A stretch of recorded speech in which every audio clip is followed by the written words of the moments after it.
Imagine this, it's Christmas Eve, 1945. Snow is falling, carols are in the air, and inside the Sodder family home in Fayetteville, West Virginia, 9 children are getting ready for bed, excited for Santa's arrival. But just a few hours later, their peaceful holiday turns into an absolute nightmare. A fire rips through their house, a roaring inferno that consumes everything in its path. George and Jenny Sodder, the parents, manage to escape with 4 of their children, but 5 are still trapped inside. Maurice, Martha, Louis, Jenny and Betty. The fire department arrives hours later, but by then it's too late. The house is a smoldering ruin. The community mourns the tragic loss of 5 innocent lives. But this is where the story gets truly bizarre. When investigators sift through the ashes, they find nothing. No bones, no teeth, not a single trace of the 5 children who were supposedly sleeping in the upstairs bedrooms. The fire chief declared that the blaze was hot enough to completely cremate their remains. But how could a house fire, which barely burned the kitchen appliances, completely obliterate 5 human bodies without leaving a single fragment behind? This question haunted George and Jenny Sodder for the rest of their lives. They refused to believe their children were dead. Soon, strange details began to emerge. Days before the fire, a man had been seen watching the children as they came home from school. On the night of the fire, the family's phone rang. When Jenny answered, a woman she didn't know asked for someone she'd never heard of, followed by the sound of strange laughter in the background. Was this a wrong number or something more sinister? George Sodder also discovered that his ladder, which was always kept against the side of the house, was missing. He could have used it to reach the upstairs windows and save his children, but it was found thrown in a ditch far from the house. Even more chilling, one of the older Sodder sons noticed that the family's 2 trucks, which were always in perfect working order, wouldn't start that night, preventing any quick escape or a trip to get help. It was as if someone had deliberately set the stage for tragedy. The Sodders began to suspect this wasn't an accident. They believed their children had been kidnapped and the fire was set to cover up the crime. But why?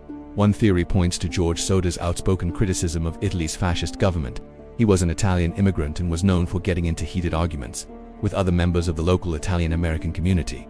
Had he made a powerful enemy? One man, an insurance salesman, had allegedly threatened George, saying his house would go up in smoke and his children would be destroyed because of his anti-Mussolini remarks. Another bizarre clue came from a telephone repairman, who told the Sodders that their phone line hadn't been burned in the fire, it had been cut. It looked more and more like a carefully planned attack. Fueled by hope and a parent's instinct, George and Jenny launched their own investigation. They printed thousands of flyers and even put up a huge billboard along Route 16 with the children's pictures and a reward for information. Over the years, tips and alleged sightings poured in from all over the country. A woman who ran a tourist stop in Charleston claimed she saw the children a week after the fire in a car with Florida license plates. Another woman in St. Louis said she served 4 of the 5 missing kids at a hotel and that they were with 2 men and 2 women who seemed to be of Italian descent and acted aggressively towards the children. Perhaps the most tantalizing clue came in 1967, over 20 years after the disappearance. The Sodders received an envelope in the mail with no return address.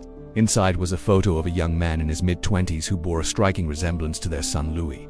On the back of the photo, a cryptic note was written. The Sodders hired a private investigator to look into it, but he vanished after taking their money, and they never heard from him again.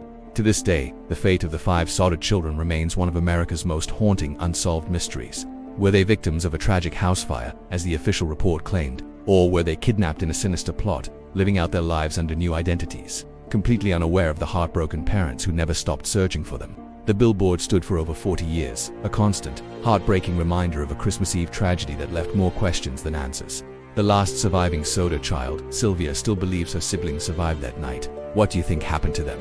Let me know your theories in the comments below. Thanks for watching, and don't forget to subscribe for more unsolved mysteries.